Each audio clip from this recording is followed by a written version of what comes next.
Like, this place is packed. We're burning hay. Hello. Hello. He's our guy. Our guy. Give him hell. Oh wait. Babes for Bernie. Babies Bernie. Thank you so much. Literally, Fox News right there. Freaking panicking. I'm crying on the inside. Crying on the outside. I'm also crying everywhere. Bernie the snowman. He just wants equality. Oh my god, Fox News is gonna interview. So we just went through security and we're in. We're in. We're in. Bernie, Bernie, Bernie, Bernie, Bernie, Bernie. We are on the floor because Bernie's not supposed to be up there till 7 apparently. And we've been on floor since like 4. 6:13. 45 minutes till Bernie. I appreciate it very much. Let me thank Ben Jealous, former president of the NAACP. With Ben's remarks, I don't know what I'm going to say now. He said it all. All right, what I'm going to try to do tonight is to do something very radical in American politics. I'm going to tell you the truth.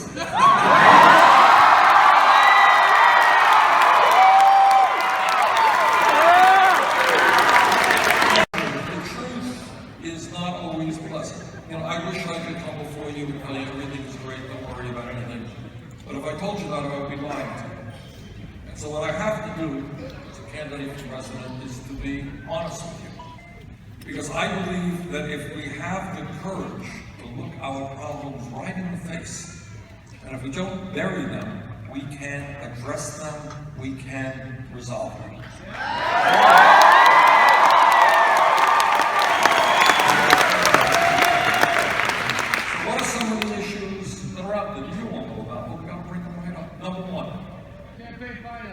You know what? I was just going to say that.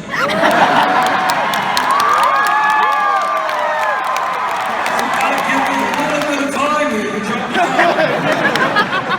Here's the issue. The gentleman just didn't know on that. Look, I'm the former chairman of the U.S. Senate Committee on Veterans Affairs.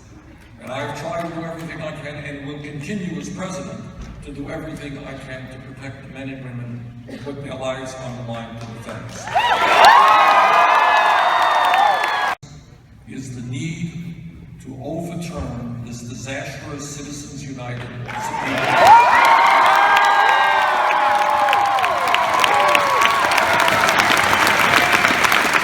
You know what democracy is about?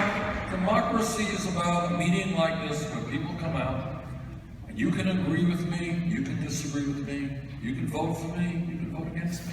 That's called democracy. But what democracy is not about is billionaires buying elections.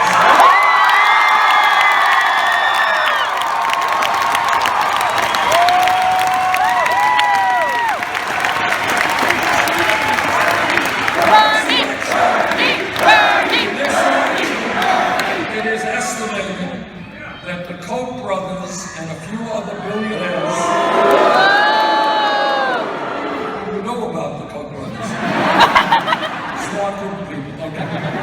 Koch brothers and a few other billionaires will spend approximately $900 million to buy this election for candidates who are going to represent the wealthy and the powerful. Marriages suffer because dad is here, mom's there, there's stress and tension in the family.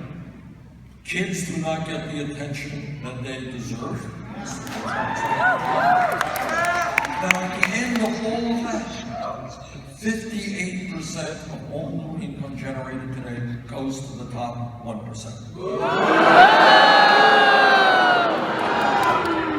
That is what a part of what a rigged economy economy is about. You work longer hours for low wages, almost all the income and wealth goes to the people on top. Let me give you another example of a rigged economy.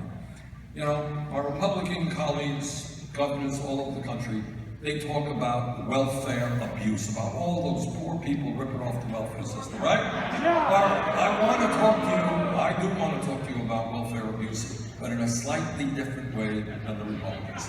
I want to tell you which family in America receives more welfare than anybody else. This is a brilliant audience. We are going to win here in Michigan.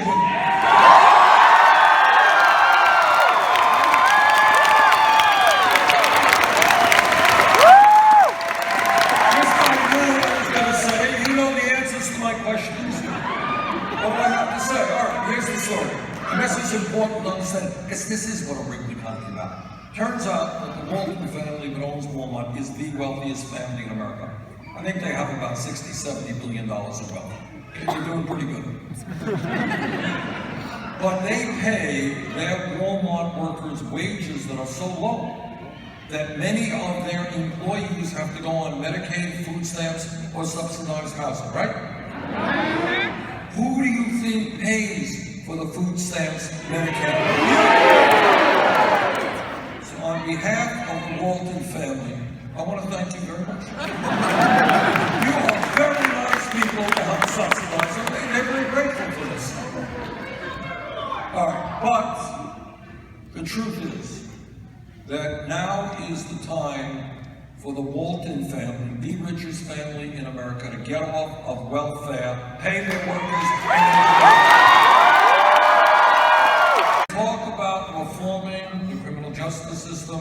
It means police department reform as well.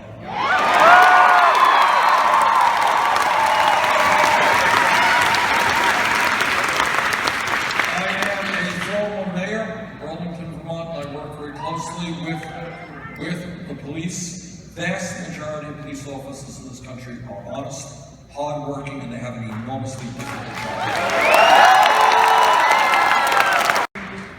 Do away with minimal sentencing so that we give judges more discretion on how to impose sentences. Let me tell you something else. In my state of Vermont, New Hampshire is right next to us.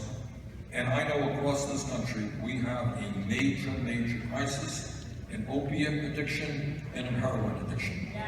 In a small state like New Hampshire, they're losing one person per day from heroin overdose. What we have got to do is begin addressing this epidemic as a health issue, not a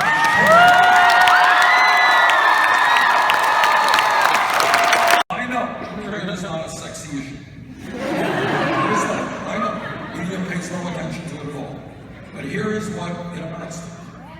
30 or 40 years ago, this country began entering into what I considered then disastrous trade agreements written by corporate America and the big money interests. What these agreements were about, that's called NAFTA and CAFTA and permanent normal trade relations with China, the Colombian trade agreement, Korean free trade agreement, all of these free trade agreements were based on a certain basic premise. And that premise from corporate America was the following. Why would they want to pay workers in Michigan or Illinois or Ohio or Vermont $25–30 an hour, a living wage, a middle-class wage? Why would they want to negotiate with unions? Why would they want to obey environmental laws when they could shut down in America, move to Mexico, move to China, and exploit poor people all over the world?